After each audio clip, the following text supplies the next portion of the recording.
Back to news. సనాతన భారతీయ సంప్రదాయాన్ని పాటించక రసాయనాలు వాడి వ్యవసాయం చేస్తూ ఉన్న వాళ్ళకి భూతలను విస్ఫోరణ చేయడం మానుకోవాలని గో అథారిటీ వకృతి వ్యవసాయ ఉద్యమకారుడు సుభాష్ పాలేకర్ పిలుపునిచ్చారు. ఆధునిక పద్ధతులు అంటూ రసాయనాలు వాడిన వంటల్ని తినడం వల్ల రోగాల బారిన పడటం, భూమిని నిస్సారం చేయడం తప్ప ఎలాంటి ఫలితం లేదన్నారు. ఆవును ఆధారంగా చేసుకుని వ్యవసాయం చేస్తే ఆవును ఎంతో మేలుగా ఉంటుందని ఆయన చెప్పారు.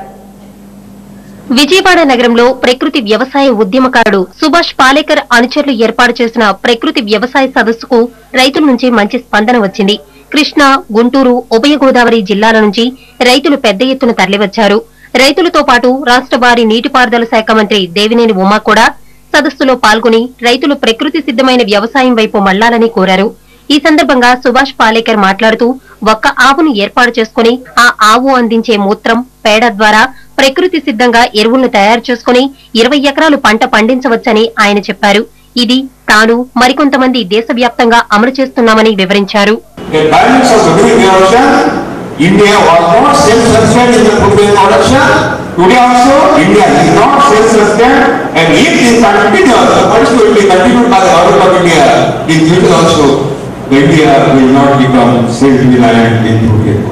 సుభాష్ పాలేకర్ అనుసరిస్తున్న విధానాన్ని రైతులు ఆచరణలో పెడితే పొడమి పరిమళాలు వెదజల్లి కాలుష్య రహితంగా మారుతుంది.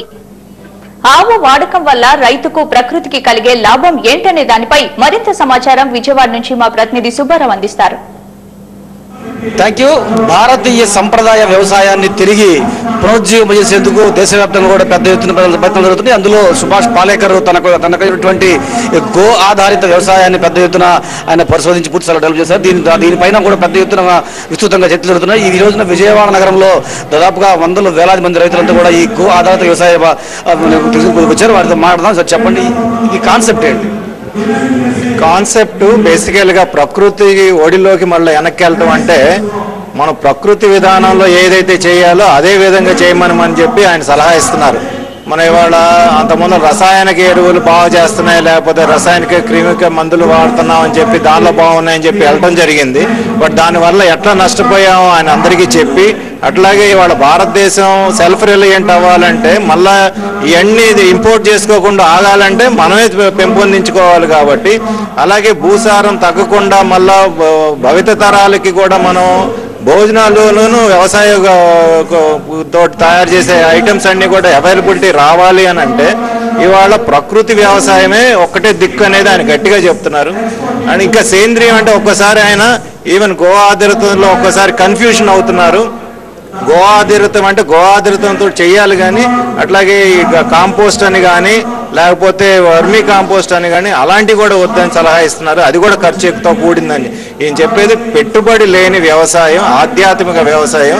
దీని మూలంగా మీకు 10% నీరు, 10% ఎలక్ట్రిసిటీ ఖర్చుతోటే అవుతుంది. అలాగే ఏది పెట్టుబడి పెట్టాల్సిన పని లేదు. ఆరోగ్యంగా అన్ని తినడానికి బాగుంటాయి కాబట్టి మీకు కొన్ని అమ్మేవి కూడా 2 ప్రైస్ వస్తుంది. కాబట్టి అన్ని రకాలుగా బ్రహ్మాండంగా పనికొస్తాయి. ఇంకా ఏ రైతు కూడా ఆత్మహత్య చేసుకోవాల్సిన పని అనేదే లేదు. మా ద్వారా చేసే ఈ టెక్నాలజీలో మేము అందరి దగ్గర 40 లక్షల రైతులు దేశమంతా చేస్తా ఉన్నారు. ప్రపంచంలో ఉన్న ఎవరైనా కానీ లేదా భారతదేశం కానీ ఈ పరిజ్ఞానం వాళ్ళ దగ్గర లేదు, మా దగ్గర ఉన్నది. వచ్చి చూసుకోండి, దాని ప్రకారం ఆచరించండి అని చెప్పి ఆయన ప్రచారం చేయడానికి వాళ్ళు వచ్చారు. మీరు చెప్పండి, ఇక్కడ గో ఆధారిత వ్యవసాయం అంటున్నారు, కానీ మన ప్రాంతంలో చూసుకుంటా ఉంటే కనుక పూర్తిగా పెస్టిసైడ్స్, ఎరువులు, పురుగు మందులు భారీగా ప్రత్యేకంగా ఎవరికాళ్లే ప్రశ్న వేసుకుంటే తేలిపోతుంది. ఎందుకంటే 400 సంవత్సరాల చరిత్ర గల వ్యవసాయానికి 40 సంవత్సరాల్లోనే మనం కెమికల్ వ్యవసాయం చేసి 40 సంవత్సరాల్లోనే దాన్ని పాడు స్టేజీకి తీసుకొచ్చేస్తాం. ప్రతి రైతు ఆ విధంగా మనం ప్రశ్న వేసుకుంటే కనుక నిజమేంటనేది మనకే తెలుస్తుంది. ఇవాళ కెమికల్ విధానంలో ప్రతి పంటకి మనకి సెక్యూరిటీ లేకోకుండా, ఒక రైతుకి పంట డెఫినెట్ గా మనకి చేతికి అందుద్ది అనే ధీమా లేకోకుండా ఒక అభద్రతా భావంలో బతకాల్సిన పరిస్థితి వచ్చేసింది. దానివల్ల ప్రతి రైతు ఆలోచించి సుభాష్ పాలేకర్ గారు చెప్పే మొట్టమొదట పాయింట్ ఏంటంటే ప్రతి విషయాన్ని చూసుకుని దాన్ని విజ్ఞానం సైన్స్ ద్వారా పరిశోధించి నిజమని తేల్చుకున్న తర్వాత అది నిజమైతే ఆచరించు, అబద్ధం అయితే వదిలిపెట్టేసేమన్నాడు. ఇంత కూడా తెలుసుకోకుండా రైతులు ఇంకా గుడ్డిగా కెమికల్ వ్యవసాయం వైపు నడవడం అనేది వ్యవసాయ విధానం నాశనం అయిపోతుందని అనడానికి నిదర్శనం ఎంతకంటే ఏమీ ఉండదు.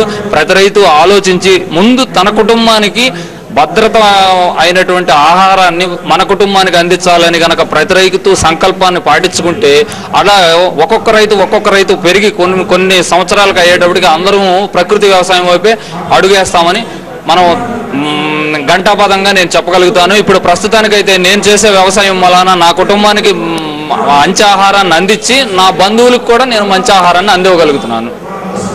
మీరు చెప్పండి, ఈ వ్యవసాయం చేస్తా ఉన్నారా? మీరు కొత్తగా వచ్చారు? చేస్తాం. నా పేరు పేకేటి సీతారామరెడ్డి, మూవ మండలం, కృష్ణా జిల్లా నుంచి వచ్చానండి. నేను ఈ సుభాష్ పాలే గారి విధానాన్ని పుణ్యభూమి ట్రస్ట్ వారు మన 2008లో పోరంకిలో సదస్సు పెట్టారు. ఆ సదస్సుకు మమ్మల్ని మా గ్రామం నుంచి నన్ను నా మిత్రుడైన వెంకట సుబ్బారెడ్డిని మా గురువుగారైన యార్లగడ్డ వెంకట కృష్ణారావు గారు ఈయన సదస్సుకు పంపడం జరిగింది. ఆ సదస్సు నుంచి కూడా మేము ఈయన లెక్చర్ ఈయన అక్కడ నుంచి వ్యవసాయం చేయడం ప్రారంభించాం. వ్యవసాయం చేసిన దగ్గర నుంచి కూడా మేము అంతకుముందు ఈ కెమికల్ వ్యవసాయంలో ఉండి తర్వాత ఈ వ్యవసాయానికి వచ్చేటప్పుడు మేము అంతకుముందు అప్పుల్లో కూరుకుపోయి ఉన్నాం. మమ్మల్ని సుభాష్ పాలేకర్ గారు మీటింగ్ విన్న తర్వాత మాకు వెన్ను తట్టి లేపి మీరు ఈ వ్యవసాయంలో చేయండి అని మా మనసుకు కల్పించి మేము ఈ వ్యవసాయ విధానానికి రావడం జరిగింది. ఈ వ్యవసాయంలో ఒక్క ఆవుతో 30 ఎకరాలు చేయొచ్చన్న స్ఫూర్తిని అది 100% కూడా ప్రూవ్ చేసి మేము దీన్ని నిజము అని మేము నిర్ధారించుకున్న తర్వాత ఈ వ్యవసాయాన్ని చేయడం ప్రారంభించిన తర్వాత మాకు మంచి ఫలితాలు కూడా రావడం జరిగింది.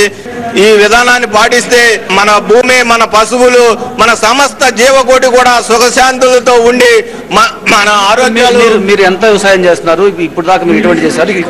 19 ఎకరాలు 20 ఎకరాలు మాగాణి వ్యవసాయం ఉందండి. నాకు 2.5 ఎకరాలు మెట్టు ఉంది. నాది గోవాడ అమ్మతులూరు మండలం, గుంటూరు జిల్లా అండి. మేము అడుగుతుంది ఎందుకంటే నీటి కాలుష్యం అసలు ఇక్కడికి సమస్యను తీసుకొచ్చింది. నాకు సేంద్రీయ వ్యవసాయానికి నుంచి చేస్తున్నాను. పోయిన సంవత్సరం నాకు మా భూముల్లో మార్చరు నీళ్లు లేక ఇత్తనాలు చల్లితే 12 మానికల కాడికి పప్పు ధాన్యాలు చల్లినా కానీ నాకు 2 మానికలే ఇత్తనాలు మొలిచినాయి. పంచకావ్యాలు ఇవి వాడిన తర్వాత నాకు 6 క్వింటాలు 7 క్వింటాలు 3 ఎకరాలు మాత్రమే అయింది. నీళ్లు పెట్టి ఇత్తనాలు మళ్ళీ డిసెంబర్ 26వ తారీఖు చల్లాను. 26వ తారీఖు చల్లింది 6 క్వింటాలు అయింది. అంతకుముందు చల్లింది మొక్కలు లేకపోవడం వలన దిగుబడులు చాలా తక్కువ ఉండి రసాయనిక పురుగు మందుల వలన నాకు క్వింటాలున్నర అయినాయి.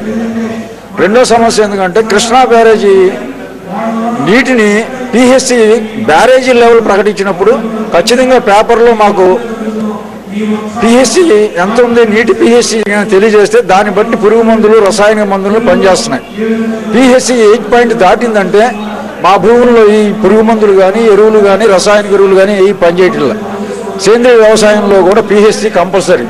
భూమిలో ఉండాల్సిన పిహెచ్సి 6.5 నుంచి 7.2 దాకా ఉంటే ప్రతి వస్తువు, ప్రతి బ్యాక్టీరియా, ప్రతి సూక్ష్మజీవి, ప్రతి వానపాము ఆరోగ్యకరంగా ఈ కర్బన పదార్థాలు లేని వ్యవసాయం చేయటం ఎంతో తప్పు.